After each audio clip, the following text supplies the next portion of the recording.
আসসালামু আলাইকুম। আমি ডাক্তার শারমিন আহমেদ, মেডিসিন এবং হৃদরোগ বিশেষজ্ঞ হিসাবে বাংলাদেশ সেন্টার ফর রিহ্যাবিলিটেশনে কর্মরত আছি। আজকে আমরা কথা বলবো স্টেরয়েড জাতীয় ওষুধের অপব্যবহার সম্পর্কে। বাংলাদেশে স্টেরয়েড জাতীয় বিভিন্ন ওষুধ যেমন প্রেডনিসোলোন, মিথাইলপ্রেডনিসোলোন, যেগুলি কর্টান এবং বিভিন্ন নামে বাজারে বিক্রি হয়, এগুলোর অপব্যবহার বহুদিন ধরে প্রচলিত আছে। ইভেন বিভিন্ন ধরনের কবিরাজি হার্বাল ওষুধের মাধ্যমেও কিন্তু মানুষজন স্টেরয়েড জাতীয় ওষুধ গ্রহণ করে থাকছেন। কিন্তু আসলে স্টেরয়েড জাতীয় ওষুধ কিন্তু অনেক পার্শ্ব প্রতিক্রিয়া আছে।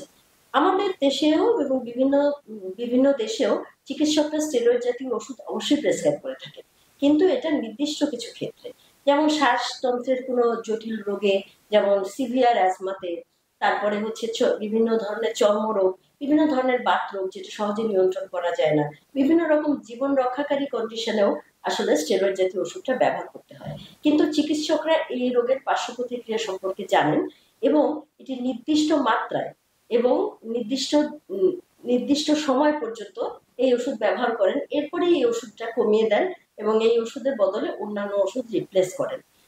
কিন্তু নিজে নিজে স্টেরয়েড জাতীয় ওষুধ খেলে এর প্রতিক্রিয়া কিন্তু ভয়াবহ। এর ফলে কি হতে পারে? এর ফলে ডায়াবেটিস হতে পারে, উচ্চ রক্তচাপ হতে পারে, চোখে ছানি পড়তে পারে, হাড় ক্ষয় হয়ে গিয়ে হাড় ভেঙে যেতে পারে। কিন্তু সবচেয়ে বড় যে সমস্যাটা, যেটা আমাদের দেশের মানুষ আসলে জানেন না, সেটা হচ্ছে স্টেরয়েডের কারণে জীবন যেতে পারে, এরকম একটি কন্ডিশন হতে পারে। আমাদের নিজেদের শরীরে কিন্তু স্টেরয়েড জাতীয় হরমোন থাকে। যখন আমরা বাইরে থেকে স্টেরয়েড জাতীয় ওষুধ গ্রহণ করে থাকি, তখন শরীর এই হরমোন প্রোডাকশন বন্ধ করে দেয়। এই হরমোনটা হচ্ছে কর্টিসল এবং অন্যান্য হরমোন। এটা যখন প্রোডাকশন বন্ধ করে দেয়, তখন আমাদের শরীরের বিভিন্ন প্রতিক্রিয়া দেখা যায়।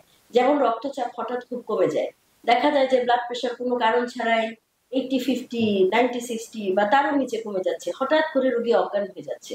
রোগীর ব্লাড সুগার মেনটেন হয় না, ব্লাড সুগার হঠাৎ করে কমে গিয়ে দেখা যায় যে রোগী হাইপোগ্লাইসেমিয়া হয়ে যাচ্ছে, কিন্তু এর কোনো কারণ তারা বুঝতে পারেন না।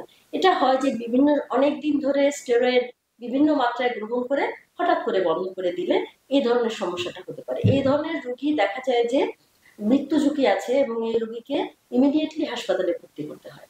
সেই জন্য স্টেরয়েড জাতীয় ওষুধ ব্যবহারের আগে অবশ্যই অবশ্যই আপনার ডাক্তারের পরামর্শ গ্রহণ করবেন এবং যদি ব্যবহার করে থাকেন তাহলে এর পার্শ্ব প্রতিক্রিয়া হতে পারে এ সম্পর্কে অ্যাওয়ার থাকবেন। আমাদের দেশে দেখা যায় যে বিভিন্ন হার্বাল মেডিসিনে, কবিরাজি ডাক্তারে, তারপরে যারা হচ্ছে কুয়াক ডাক্তার, এরা বিভিন্ন সময় স্টেরয়েড ব্যবহার করে দ্রুত নিরাময় করে।